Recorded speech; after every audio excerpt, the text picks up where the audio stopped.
Bonjour et bienvenue pour un nouveau format de vidéo en fait. L'abonné m'a demandé de faire les sorties que je voulais pour le mois en cours ou le mois prochain. Je verrai comment je m'organise pour le mettre. Et du coup j'ai décidé de faire ce format, je le trouve vraiment sympa. Si jamais vous aimez ce format, les sorties de livres qui me tentent dans le mois courant ou le mois d'après, et n'hésitez pas à me dire cela en commentaire ou à mettre des pouces bleus, ça me permettra de savoir si ce format est plutôt bien pris ou pas. Vous savez que je ne demande pas trop de commentaires ou pouces bleus, sauf pour commenter. Là, c'est vraiment pour savoir plus pour moi si ça plaît ou pas. Moi, je trouve l'idée hyper sympa et je remercie Marie de me l'avoir suggéré parce qu'en fait, je ne l'avais pas vu jusqu'à présent dans les différentes chaînes YouTube que je suis et c'est vraiment sympathique. Pour en revenir au sujet initial, il s'agit des lectures que j'ai vues qui allaient sortir en juillet 2018 et qui me tenteraient pas mal. Donc vous savez, après, je suis toujours 50 ans après la bataille, donc je suis peut-être pas prêt de les acheter, mais elles me tentent vraiment. La première sortie qui me tente existait déjà au format un peu plus grand, mais va sortir chez Hugo Roman Poche. Il s'agit de Maybe Not, dont vous allez voir ensuite la petite couverture. Maybe Not, c'est un peu le spin-off de Maybe Sunday de Colleen Hoover que j'avais adoré, mais adoré. Franchement, c'était une lecture coup de cœur de l'époque.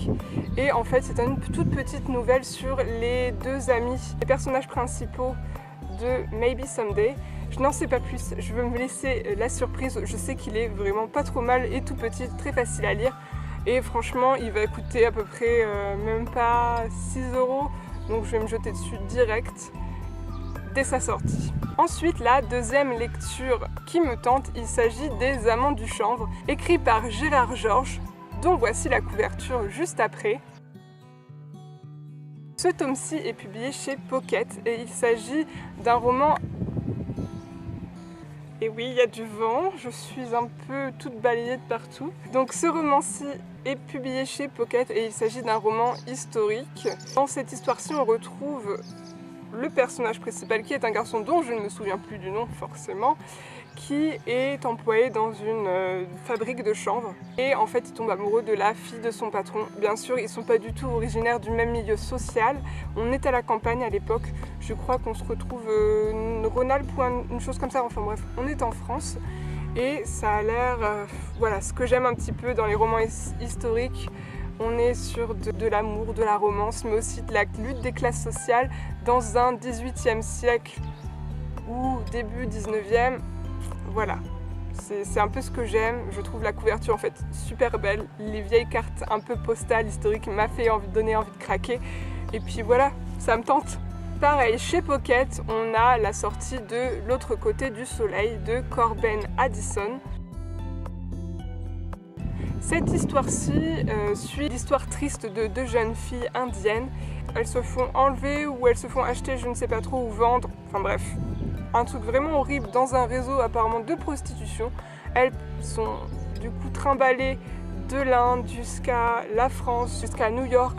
Et on suit tout leur parcours, toute une histoire de ces jeunes femmes dans cette misère humaine et ces réseaux de prostitution, d'esclavage moderne. C'est pas du tout une lecture pour l'été. La couverture, comme vous l'avez vu, est très belle, je trouve, très poignante. Et c'est un thème que j'ai envie d'aborder en fait en ce moment. Je vous dis pas que je vais l'acheter de suite, mais en ce moment, vous allez voir mes lectures bientôt. Je suis dans une période où je veux lire des histoires pas très gaies, mais qui sont très poignantes. Donc voilà, c'est pour ça que j'ai choisi ce roman.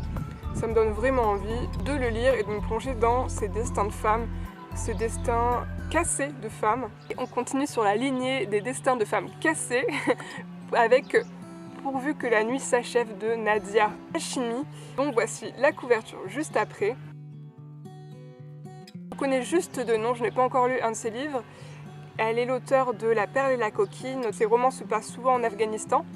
Et là, dans ce roman-ci, on a l'histoire d'une femme, en fait. Elle est accusée d'avoir tué son mari. Sauf qu'en fait, cette femme, que rien ne prédestinait à la prison, puisqu'elle était plutôt tranquille, elle avait une famille, un mari, des enfants, et ne veut pas dire pourquoi elle l'a fait, ne veut pas dire si c'est elle vraiment qui l'a fait.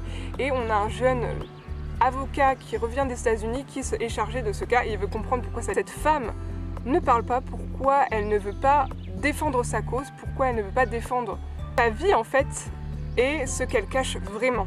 J'ai entendu que du bien sur les romans de Nadia Hachimi. Franchement, apparemment, ils sont hyper bons prenants, hyper bien traités.